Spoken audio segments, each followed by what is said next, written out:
నిన్న జగన్మోహన్ రెడ్డి గారు పెట్టిన ప్రెస్ మీట్లో ఆయన మాట్లాడిన మాటలు చూస్తే నవ్వు. రెండోది, మరీ ఆంధ్రప్రదేశ్ ప్రజలు మరీ ఎర్ర పువ్వులు అనుకుంటున్నాడు ఆయన. ఎంత అంటే ఎర్రి పువ్వులు అనుకున్నాడు, లేకపోతే ఎర్ర పువ్వులు అనుకుంటున్నాడు, నాకైతే అర్థం కావట్లేదు. కానీ ఆయన చేసేటివి, ఆయన చెప్పే మాటలన్నీ వినేసి ఈసారి వీళ్ళకి వచ్చి 164 ఆయనకు వచ్చేసి 175 వచ్చేసేటట్టుగా ఫీల్ అయిపోయి మాట్లాడేస్తున్నాడు ఆయన. అసలు ఈసారన్నా 11 వచ్చినాయి, కానీ అయ్యగారు జైలుకి పోతే ఎన్ని వస్తాయో ఆయన ఆత్మ పరిశీలన ఆయన చేసుకోవాలా. ఆయన స్క్రిప్ట్ రాసి ఇచ్చారు చూడు, వాళ్ళు కూడా ఆత్మ పరిశీలన చేసి ఆయనకి రాసి ఇవ్వాలి. ఎందుకంటే ఇప్పుడు మా వాళ్ళంతా మంచోళ్ళే. నిన్న ఇచ్చిన ప్రెస్ మీట్లో ఒక ఎగ్జాంపుల్, మా వాళ్ళంతా మంచోళ్ళు అంటే మంచోళ్ళు ఎవరన్నా పోయి లిక్కర్ కేసులో బ్రోకర్ పనిచేసి కేసుల్లో ఇరుక్కొని, అంటే ఇప్పుడు మా వాళ్ళంతా మంచోళ్ళు అంటే ఇప్పుడు సిట్టి యాదవా అంటే ఈ లెక్కన వీళ్ళందరూ మంచోళ్ళే. ఎవరు?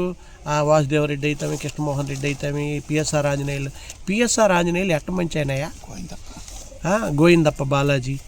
మనం ఒకటి అనుకుందాం, పిఎస్ఆర్ ఆంజనేయులు జత్వానీని ముంబై నుంచి అరెస్ట్ చేసుకొని ఇక్కడ తీసుకురావడంలో ఏం నీతి ఉందో, ఎంత కరెక్ట్గా జరిగిందో అనేది ఆ గవర్నమెంట్లో జరిగింది. కనీసం ఆ నెలలో ఆ మెన్షన్స్ డే రోజు కనీసం వాళ్ళకి ప్యాడ్లు కూడా ఇవ్వలేదు. ఆ స్టూపిడ్ వాడొక ఆఫీసరు, వాడొక ఐపీఎస్, వాడిని అసలు ఒక మనిషిగా కూడా పనికిరాడు. రాక్షసుడి కంటే నీచుడు, ఆ సైకో శాడిస్ట్ అనాలి వాడిని. అలాంటి వాడు జైల్లో ఉన్నాడు. తప్పే ఉంది? ఏ ఆఫీసర్ తప్పు చేసినా అంతే. అదే మాదిరి కృష్ణమోహన్ రెడ్డి కావచ్చు, లేదా ధనంజయ రెడ్డి కావచ్చు, లేకపోతే బాలాజీ గోవిందప్ప, లేకపోతే గోసిపాతల ఎల్లండప్ప కావచ్చు, ఎవడైతే ఏముంది, తప్పు చేసిన ప్రతి యదవ, ఉప్పు తిన్న ప్రతి యదవ నీళ్ళు తాగాలి. అది మీ గవర్నమెంట్లో మీరు దగ్గరుండి తప్పు చేయించారు. ఎవరోని? శ్రీలక్ష్మిని చేయించారు, విశాల్ గుండీని చేయించారు, పిఎస్ఆర్ ఆంజనేయులు చేయించారు. మీ రెడ్డిలు మీకైతే అన్నిటికీ అనుకూలంగా ఉంటారని చెప్పేసి చేయించారు. వాళ్ళ దగ్గర నానా తప్పులు చేసేసి మీరు ప్యాలెస్లో కూర్చొని మూటలుగా మెక్కేసి మిషన్లు పెట్టి లెక్కెట్టేసుకొని డబ్బుల్ని హవాలా రూపంలో ఎక్కడ పంపించారో అది కూడా సిట్టు తేల్చేస్తుంది. ఇప్పుడు సిట్టు తప్పు, మా వాళ్ళంతా మంచోళ్ళు అంటే అప్పుడు సిట్టు ఎదవలా? అప్పుడు మీ గవర్నమెంట్లో ఉన్నవాళ్ళు అప్పుడు ఎదవలు కాదు ఆ లెక్కన? ఈ గవర్నమెంట్లో ఉంటే ఎదవలే, ఓకే అనుకుందాం. మరి మీ గవర్నమెంట్లో ఏ తప్పు చేయనాడో తెలియదు చంద్రబాబు నాయుడు.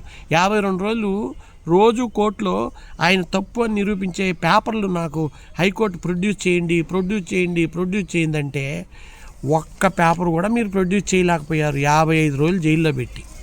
అంటే నేను కామన్ మ్యాన్గా మాట్లాడుతున్నాను, నేను ఏ పార్టీ కాదు. ఒక్క పేపర్ కూడా ప్రొడ్యూస్ చేయలేక 50 రోజులు ఆయన ప్రొలాంగ్ చేశాడు. మీరు చంద్రబాబుని జైల్లో పెట్టండి, తప్పు రైటా నాకు వద్దు. అసలు పేపర్లే లేకుండా ప్రొడ్యూస్ చేయకుండా స్కిల్ డెవలప్మెంట్ కేసులో వచ్చేసి అరే పేపర్లు ఏంట్రా బాబు అంటే పేపర్లు ఇవ్వలేదు, అసలు ఇవ్వలేదు. బెయిల్లో ఉండే ఆయన ఇప్పుడు జైలుకి పో అంటున్నావే. ఇప్పుడు నువ్వు 11 కేసుల్లో ఈడీ కేసుల్లో ఇట్లా ఉన్నావు, నువ్వు బావచ్చు కదా జైలుకి? నువ్వేమన్నా పోతున్నావా? వారం వాయిదాలు శుక్రవారం రోజు నువ్వేమన్నా పోతున్నావా? ఏదన్నా ఒక మాట చెప్పేటప్పుడు మనం గురిగింది అనే సంగతి మర్చిపోకూడదు. మనమంతా ఇటు పైన చూసుకుంటే సరిపోద్దా? కింద ఉంటుంది అసలైన నలుపు. అసలు మీకన్నా ఇంత అనుకున్నాను, మీరు కాదు, మొత్తం నలిపే మీరు. చంద్రబాబు కన్నా పర్సెంటేజ్ ఉంటుంది, ఒక 40%, 50%. అతను కూడా, చంద్రబాబు నాయుడు కూడా మంచోడని మేము అంటంలా. పదవి వ్యామోహం, పదవి పిచ్చి విపరీతంగా ఉన్నది. ఇప్పుడు ఈరోజు గవర్నమెంట్లో కూడా ఆయనేమి ఇసుక దందాలు ఏం ఆగల, ఎక్కడికక్కడ పోతానే ఉన్నాయి. ముందు చీప్ లెక్కరో ఏదో అందించాడు, అది గవర్నమెంట్ పెడుతున్నాడు. మనం చేసిన బొక్కలన్నీ బోడొస్తున్నానని ఆయన చెప్పుకుంటున్నాడు. మేము ఎర్రి పుష్పాలన్నీ చేతిలో పెట్టి కాలీఫ్లవర్ ఇక్కడ పెట్టుకొని మేము వింటున్నాం. అంతేగాని మేము చంద్రబాబుని శభాష్ అని మాత్రం అన్నాం. ఎందుకంటే ఎక్కడ ఇసుక దందా ఆగల, మైనింగ్ దందా ఆగల, తర్వాత ఇంకోటి ఏం అనగల. మీరు కొనసాగించిన పరంపర అరాచకం, దాష్టీకం, దుర్మార్గం, అక్రమ అరెస్టులు ఇవన్నీ కొద్దిగా తగ్గాయి, కానీ కొనసాగుతున్నాయి. అంతకుముందు ఏంటంటే 90% ఉన్నాయనుకో, ఇప్పుడు ఒక 10 to 15% కొనసాగుతున్నాయి. ఆ పరంపర అయితే చాలా కొనసాగుతూ ఉంది. మీరు నేర్పించిపోయిన ఆ అలవాటుని అయితే వీళ్ళైతే కంటిన్యూ చేస్తున్నారు. కానీ మొత్తం జీరో అవడానికి టైం పడుతుందో లేకపోతే పెరగడానికి టైం పడుతుందో నాకైతే అర్థం కావాలి చంద్రబాబు మీద కూడా. కానీ ఒక సీఎంలుగా ఉండి ఈ రాష్ట్రంలో మీరు చెప్పే మాటలు ఇంకా ఎవరు వినరు. మీకు ఇంతకుముందు వాళ్ళకి 164 మీ అరాచకాలు అన్యాయాలు చూడలేక ఏమన్నారండి, వాళ్ళు పెళ్ళిళ్ళ సమయంలో వాళ్ళు అరెస్ట్ చేసి వాళ్ళు అబాస్పాలు చేస్తానా? డేట్ అప్పుడు మెన్షన్స్ అప్పుడు జత్వానికి ప్యాడ్ ఇవ్వాల వాడి పేరేం పేరు పిఎస్ఆర్ ఆంజనేయులు గవర్నమెంట్ ఇవ్వాల. సిగ్గు కాదు అది. ఆడాడో ఉండే మిలిటరీలో పనిచేసిన ఆఫీసర్ల కూతురు ఆ అమ్మాయి, ఒకవేళ ఆ అమ్మాయి పొరపాటు కూడా చేసి ఉండొచ్చు ఏది మిట్టలతో, దానికి వాళ్ళు తేల్చుకుంటారు, వాళ్ళు చూసుకుంటారు. ఒక సీఎం స్థాయి అధికారి దాన్ని నేను టేక్ ఓవర్ చేస్తాను, దాన్ని నేను సెటిల్మెంట్ చేస్తానని చెప్పడం ఎంతవరకు సబబు? ఎవరికి ప్రతి ఒక్కరికి, నాకు పిల్లలు ఉంటారు, మీకు పిల్లలు ఉంటారు, ఈ రాష్ట్రంలో పిల్లలు ఉన్న ప్రతి ఒక్కరూ ఉంటారు. అలా తప్పు చేయని ప్రతి ఒక్కరు మీరు ఒకళ్ళు తప్పించుకొని మిట్టల్లాగా కాపాడతారా? ప్రతి ఒక్కరిని అక్రమ అరెస్టులు చేయించి మిట్టల విషయంలో మీరు ప్రవర్తించిన తీరు, ఆడ కుక్క విద్యాసాగరో ఆడ కుక్కో మనకు తెలియదు. ఆడొకడు స్టూపిడ్, ఆడొక ఫోర్జరీ పెట్టి చివరి కూడా ఏమో ఇదిగా మారిపోయాడు అప్రూవర్గా. ఎందుకు ఈ మాదిరి చేసేది? మీరు తప్పులు చేయించేది మళ్ళీ బుద్ధి నంగి మాట్లాడేది ఎవరింటారండి ఈ రోజుల్లో? ఎవడు ఇప్పుడు సోషల్ మీడియా అలర్ట్, ఏ రోజు న్యూస్ ఆ రోజు వస్తుంది, పేపర్లు అలర్ట్, ఏ రోజు న్యూస్ ఆ రోజు వస్తుంది. సాయిరెడ్డి మీ పార్టీలో నెంబర్ 2గా ఉన్నాడు. ఆయన్ని మీరేం చేశారు? నంబర్ లాస్ట్లో ఇసురు దుబ్బారు. బయటకు వచ్చి ఏమన్నాడు? రాజకేశ్వర రెడ్డి పేరు చెప్పింది ఆయనే. ఆయన ఉప్పందిస్తేనే లెక్కర శాములు తవ్వంగా ఎంత బయటపడుతుందంటే, ఈ బాలాజీ గోవిందప్ప ఆయన ఇచ్చిన దాంట్లోని ఆ ఉప్పులో నుంచి లోడితే ధనంజయ రెడ్డి దొంగ, కృష్ణమోహన్ రెడ్డి దొంగ, వాడు బాలాజీ గోవిందప్ప దొంగ, అసలు ఇంకా ఎంతమంది చైతన్య సజ్జల ఒడివుడో ఉన్నాడు వాడు దొంగ. ఎస్టేట్లు మీ ప్రభుత్వంలో ఓవరాల్గా ఇంతోడు కాడి నుంచి సీఎం స్థాయి వరకు ఎవరూరు ఎంతెంత అవినీతి చేయాలో, ఎవరూరు ఎంతంత అరాచకాలు చేయాలో, ఎవరూరు ఎంతంత పెరుక్కోవాలో, ఎవరూరు ఎంతంతవి దోచుకోవాలో maximum land, sand, mine, wine ఇలా చెప్పుకుంటూ పోతే చివరికి జత్వాని లాంటి ఆడవాళ్ళు సెటిల్మెంట్లు కూడా ఒక సీఎం స్థాయి వ్యక్తికి తగదు. కానీ మీరు ఎవరో చెప్తే అంటే మీ సీఎం స్థాయి తగదు, మీరు చేయలేదు అనుకుందాం. మీ కింద ఉండేవాడు సజ్జలో వాడు ఆ స్టూపిడ్ నాకోడు వాడైనా చెప్పడం తప్పే కదా. పోనీ వాడు కింద ఉంటాడు ఇంకొక ఎదవ, వాడైనా చెప్పడం తప్పే కదా. 100 ఎకరాలు 3 ఎకరాలు కొని 100 ఎకరాలు దోచుకుంటాడు వాడు ఆ అడవిలో. సజ్జల రామకృష్ణారెడ్డి, పెద్దిరెడ్డి చూస్తే పేపర్లే తగలబెట్టేసి మఠం భూములు దబ్బేశాడు. కలెక్టర్ ఆఫీసులో ఉండే రికార్డులు తగలబెట్టించారు. ఈ చంద్రబాబు బుద్ధి ఉండాలా, వాళ్ళందరినీ ఇంకా ఇమ్మేన వేషాలు లెక్కేస్తా. మేము ఈ విషయంలో చంద్రబాబు జగన్మోహన్ రెడ్డితో, పెద్దిరెడ్డితో, వైసీపీతో కుమ్మక్క అయిపోయినాడని కూడా మాకు డౌట్ వస్తుంది. నువ్వు తప్పు చేయకపోయినా చంద్రబాబుని లోపలేసి నువ్వు కానీ నేను చూసుకుంటానని వాడు నా రెడ్డిని పంపించి ఆ రోజు నంద్యాల నుంచి ఈడ్చుకొచ్చారు కదా చంద్రబాబుని, అదే మాదిరి అచ్చెన్నాయుడిని ఈడ్చుకొచ్చారు కదా. మీరు ఈ మాదిరి చేస్తే వీళ్ళేమంటే సుధాకర్కి విషం ఇచ్చి చంపేశారు. దళితుడిని వాడు ఎమ్మెల్సీ వాడు చంపేసి డెలివరీ ఇచ్చాడు డ్రైవర్ని, వాడు ఈస్ట్ గోదావరి ఒకడు వాళ్ళ అక్కని ఏంద్రా కామెంట్ చేసేదంటే నేను కాల్చి చంపేశాడు ఆ గౌడ్ పిల్లోడిని. చంద్రయ్య జై చంద్రబాబు అని దానికి నిలవని పేక్కొచ్చారు పబ్లిక్లో, ఒక విగ్రహం ముందు, పబ్లిక్లో కూడల ముందు. అలాంటి అరాచకాలు చూసి మీకు 11 ఇచ్చారు. వీళ్ళకి అటు చెయ్యరు అని 164 ఇచ్చారు. కానీ ఈ పరంపర వీళ్ళు కూడా చేస్తే ఈసారి గోయింగ్ కదా గోసిపాత, చంద్రబాబు నెత్తిన కూడా గోసిపాత ఈసారి. ఇదే మాదిరి పరంపర కంటిన్యూ అయితే చాలామంది ఎమ్మెల్యేలు, చాలామంది ఇప్పుడు తిరువురులాగా చాలామంది ఎమ్మెల్యేలు జరుగుతూ ఉన్నాయి. ఇన్ఛార్జీలు మారుస్తారు, ఆఫీసర్లు కూడా అన్యాయంగా కేసులు పెడుతున్నారు. ఎమ్మెల్యే చెప్తే కేసులు అనౌన్స్ చేస్తున్నారు, ఇన్ఫ్లుయెన్స్ ఉపయోగిస్తే కేసులు పెట్టేస్తున్నారు.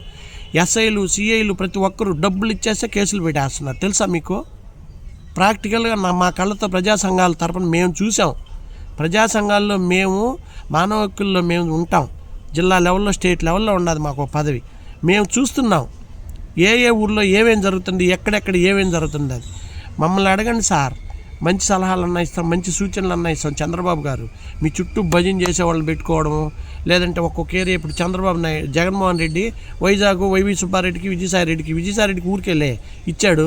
ఆయన అక్కడ సామంతరాజు పెద్దిరెడ్డిని రాయలసీమకి అమ్మేసాడు. ఆ మధ్యలో కూర్చొని మిగతా వాళ్ళందరూ లెక్కలు చూసుకుంటున్నాడు ఆయన. ఆ మాదిరి మీరు కూడా ఇప్పుడు మీ చుట్టుపక్కల ఖర్చు పెట్టిన వాళ్ళందరూ సంపాదించుకోండి అని కానీ మీరు లెక్కలు చూసుకునే పరిస్థితి చూస్తే చంద్రబాబు మీకు రాబోయే రోజుల్లో వాళ్ళకన్నా 11 వచ్చాయి, మీకు అవి కూడా రావు.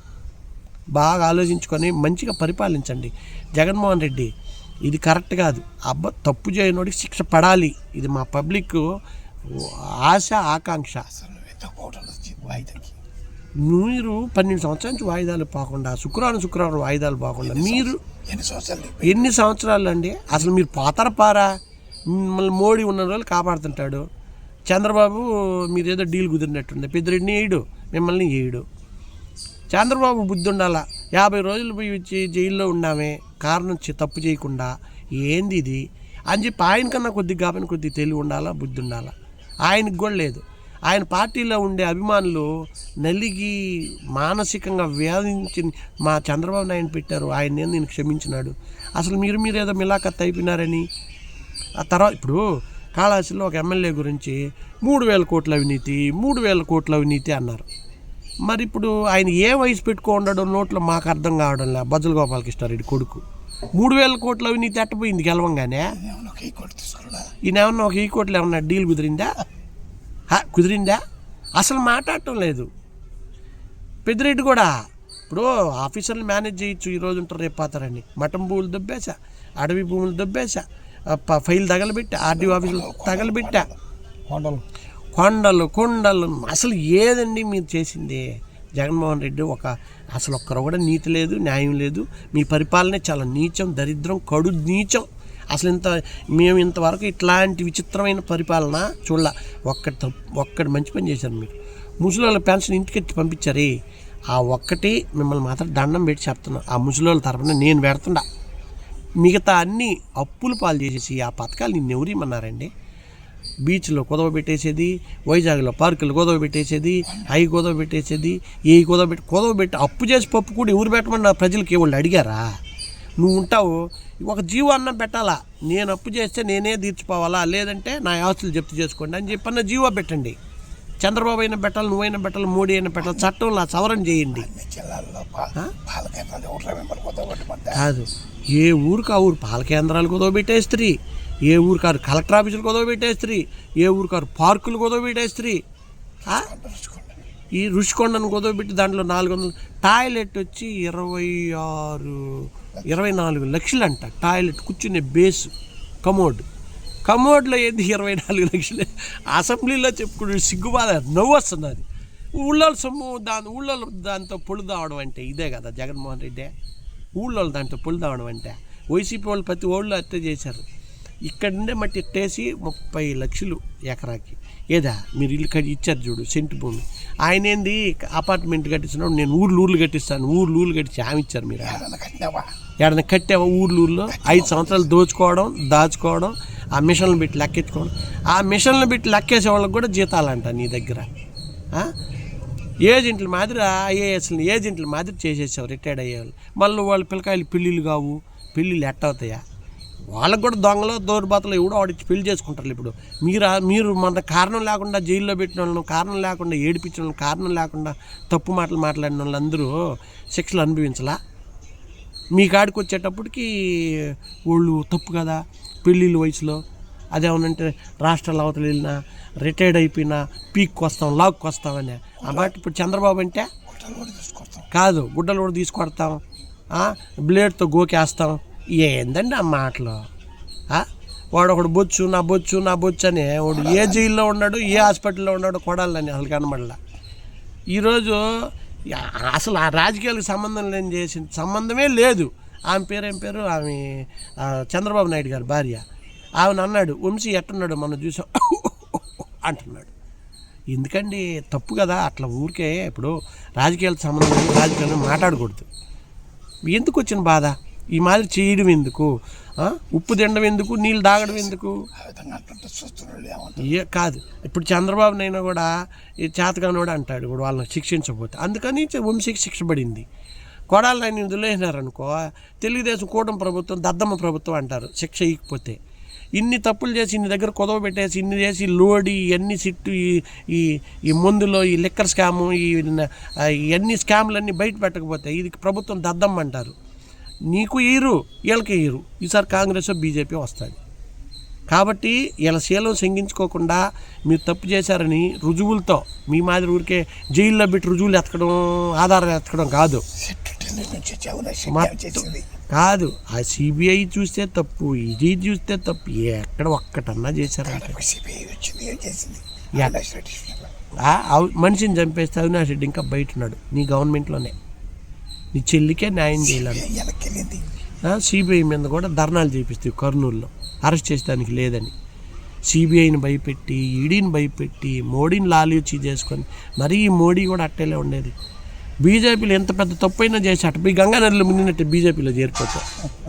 గంగానదిలో మునిగిపోయి కాశీ పుణ్యక్షేత్రం అయినట్టే ఏది బీజేపీలో చేరి జగన్ మన మోడీ గారిని చూసేస్తే అక్కడితో గంగానదిలో మునిగి కాశీలో ఆ కాశీ విశ్వేశ్వరుని చూసి దండం పెట్టుకుంటే పుణ్యవంతం చేయనట్టు ఇవన్నీ పోతాయి. ఏందా బీజేపీ అంటే గంగానది, కాశీ విశ్వేశ్వరుడు అంటే మోడీ, అంతే. ఎందుకులే ఇవన్నీ చెప్పుకుంటా పోతే 2 రోజులు 3 రోజులు చెప్పాలా, ఇంక చాలే సామె మాకెందుకు ఈ బాధలు.